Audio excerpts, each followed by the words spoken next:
guarantee that you're training your core effectively by mastering this fundamental movement. If you're thinking that good core training involves bracing for a punch or sucking your belly button inwards, then I have bad news for you. Neither of these engage your core properly for ab exercises. If you can't feel your core working properly in ab workouts, or can't tense on demand, mastering the pelvic tuck will significantly improve your training. Today, we're going to nail this movement and learn how to apply your new knowledge to 4 key core exercises. All of your muscles attach to your bones. The pelvic tuck is so effective because it teaches you to focus on the distance between the bottom of your rib cage and the top of your pelvis. This is where your core muscles are anchored, and that's why mastering the pelvic tuck is so important. Start by laying on your back with your feet flat on the ground, knees bent, and arms either by your sides or across your chest. The aim of the pelvic tuck is, shockingly enough, to tuck your pelvis. But we're going to start by doing the opposite. Rock your pelvis away from you and create a deliberate gap between your lower back and the floor. Counterintuitive, no? Exaggerating the wrong movement can actually make the right movement easier to feel. So now, let's steadily tuck your pelvis underneath you, pushing your lower back into the floor as we do. We want to push as hard as possible, but without using your legs. Repeat this movement, moving steadily.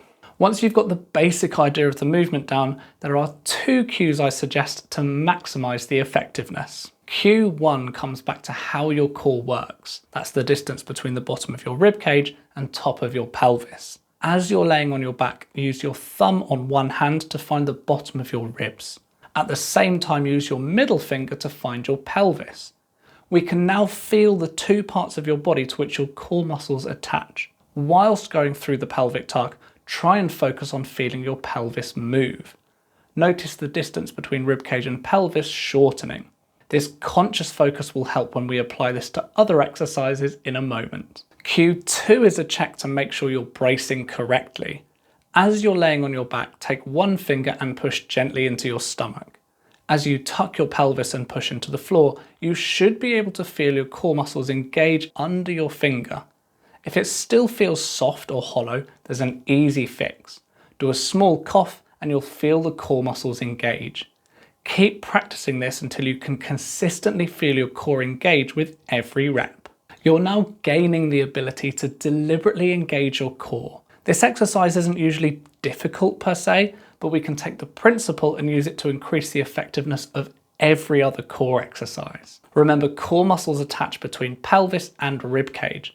We'll look at 4 exercises which work your core in different ways. Let's start with one of the most popular core exercises, the plank.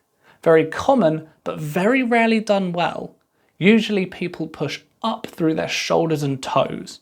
The position looks good, but your core isn't doing as much as it could. Let's focus instead on shortening the distance between bottom of ribcage and top of pelvis as we learned. If you're really locked in, this will be way harder than your usual planks. You'll be able to hold it for less time, but you'll get more out of it. Exercise 2 is a crunch. Crunches often lack effectiveness because curling your head and shoulders off the ground isn't what we want to be aiming for. With your new knowledge, you know that we want to shorten the distance between pelvis and rib cage. In a crunch, that means your rib cage is coming steadily up off the floor. Move smoothly and feel your core muscles do the work rather than momentum. If you like, you can use the finger and thumb trick to feel the distance shorten. You'll get so much more out of these deliberate, methodical crunches. Exercise 3 is a Russian twist, and you can apply this principle to any core exercise with rotation. As we lean back, we know that we're keeping the pelvis to ribcage distance short. It's the same principle as the pelvic tuck. Your back isn't being allowed to hollow inwards. As you rotate to each side, keep engaged and maintain the distance. This increases the effectiveness because we're always using your core to its maximum and never letting your lower back take any of the strain. Finally, let's look at laying leg raises. The key focus here is the feeling of your back staying flat against the floor. Starting with both legs in the air, we lower one at a time to the ground. As one leg drops, gravity wants to untuck your pelvis. Your core muscles work here by holding your pelvis in place. Think about how we tucked underneath originally and repeat that movement.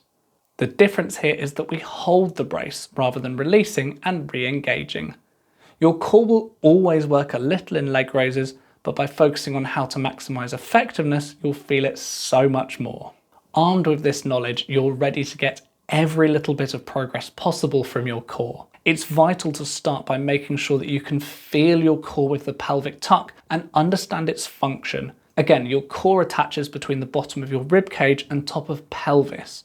Make this your primary focus in all of your core exercises. You might find that you can do fewer reps or hold a position for less time, but you'll be getting so much more out of it. Take your favorite core exercises, apply your new knowledge, and enjoy the progress. Drop your favorite core exercise in the comments and I'll help you apply this principle in the most effective way.